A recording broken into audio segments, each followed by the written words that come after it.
ঘরে যদি ইলিশের আগমন ঘটে, বেশি কি আর রান্নার পদ লাগে? আমার তো লাগে না। আপনাদের লাগে নাকি? আপনারা তো বিভিন্ন রকম রেসিপি খেয়েছেন ইলিশের। চলুন একবার আমার স্টাইলে বানিয়ে দেখুন তো কেমন খেতে হয়, অবশ্যই জানাবেন। আমার তো এটা অনবদ্য লাগে। চলুন, প্রথমেই ইলিশ মাছগুলোকে নিয়ে নিয়েছি। ইলিশ মাছগুলোকে এবার একটু ভালো করে রাঙিয়ে নিই নুন হলুদ দিয়ে।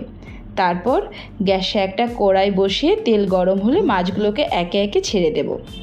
বেশি ভাজবেন না কিন্তু, ইলিশ মাছ আবার বেশি ভাজতে লাগে না। তারপর একটা মশলা বানিয়ে নেব। এমন কিছুই না, মশলাটা বানিয়ে ফোড়ন দিলেই রেডি। আপনারা কি কি মশলা ইউজ করেন অবশ্যই কিন্তু আমাকে জানাবেন। চলুন আমি কি কি নিয়েছি সেটা দেখিয়ে দিই। একটু পোস্ত নিয়েছি, সাদা সর্ষে, কাজু বাদাম, কাঁচা পেঁয়াজ নিয়েছি একটু কুচি করে, একটু আদা নিয়েছি, একটু রসুন, আর স্বাদ মতো ঝাল দেবেন তার জন্য কাঁচা লঙ্কা। ব্যাস, মশলাগুলো নিয়ে একটা মিহি পেস্ট বানিয়ে নিয়েছি। তারপর গ্যাসের মধ্যে কড়াই বসিয়ে দিলাম, দিয়ে একটু কালো জিরে কাঁচা লঙ্কা ফোড়ন দিয়ে দিয়েছি। ব্যাস, আর কি, মশলাটা দিয়ে দিন।